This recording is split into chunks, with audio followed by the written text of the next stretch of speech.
Днес ще приготвим свинско контрафиле по 3 начина. Ще се радвам да останете до края на видеото и да коментирате кой начин ви допада най-много. Ето така изглеждат готовите филета.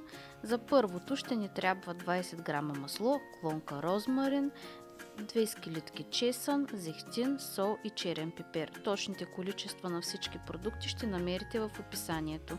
За рецептата съм избрала 3 парчета свинско контрафиле по около 170-180 грама. Започваме като първото филе, поръсвам с сол, черен пипер на вкус и овалвам хубаво и от двете страни.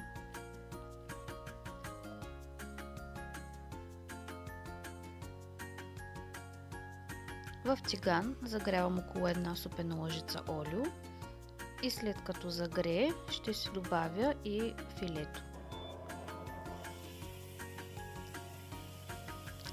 Запечатваме за около една минута и от двете страни, докато хване златист загар. След като е запечатано от двете страни, оставям го за няколко секунди и отстрани да се запечата. След това добавям клонката розмарин, маслото,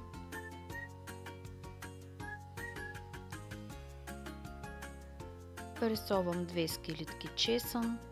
Моите са по-малки, ако вашата е по-голяма, сложете една. И след като маслото се разтопи, ще започна да обливам пържолата.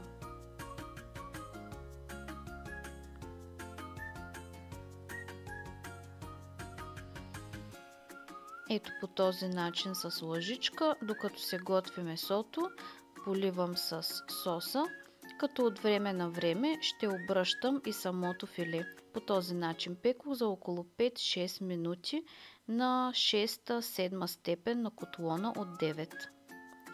Ето го вече готовото филе след 5 минути. Обливам го отново с сосчето и го оставям да си почине за поне 5 минути.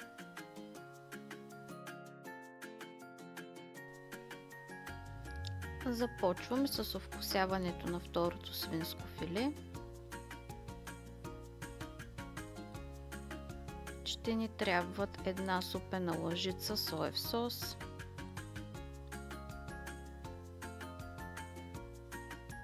една чайна лъжичка оцет,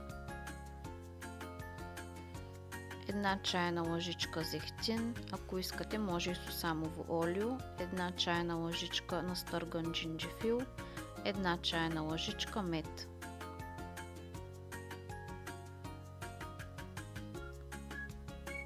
Разбъркваме добре маринадата.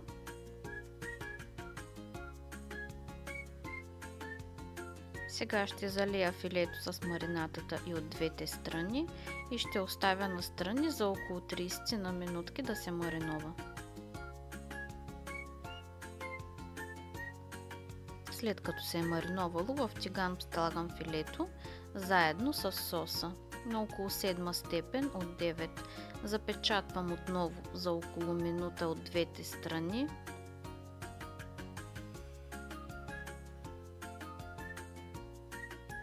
След това намалям на 6 степен и оставям филето да се готви за около 7-8 минути, като ние го обичаме по-добре сготвено. Ето го готовото филенце. Оставам настрани да се почини. За третата рецепта ще ни трябва една чайна лъжичка пушен червен пипер, половин чайна лъжичка кюмюн, половин чайна лъжичка сух чесън, сол и черен пипер на вкус.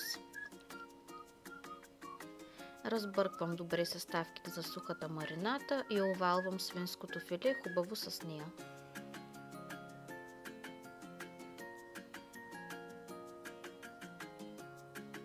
Загряла съм зехтин в един тиган и след като загрее, запечатвам на силен тиган филето, като тук искам да кажа, че само го запечатваме за една минутка от двете страни и ще го довършим в фурната.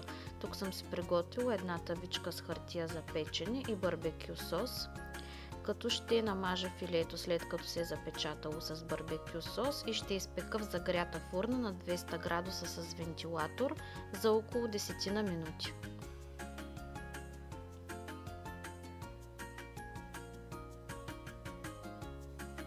Ето ги готовите филенца, вече са се отпочинали, сега ще ги разрежем, за да видим крайния резултат. Това е, което изпекохме първо с розмарин и с масло. Ето го как се е получило и отвътре, като пак искам да отбележа, че ние харесваме добре сготвено.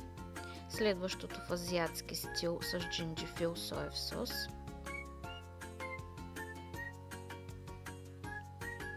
Ето го, получило се много сочно и крехко. Много добре изглежда. И последното, което лично стана наш фаворит, е с барбекю соса, което е довършено във фурната, което се получи супер сочно и крехко. Ще се радвам да ми напишете кой вариант ви е харесал най-много и ако ви харесват моите рецепти, да се абонирате и да натиснете камбанката.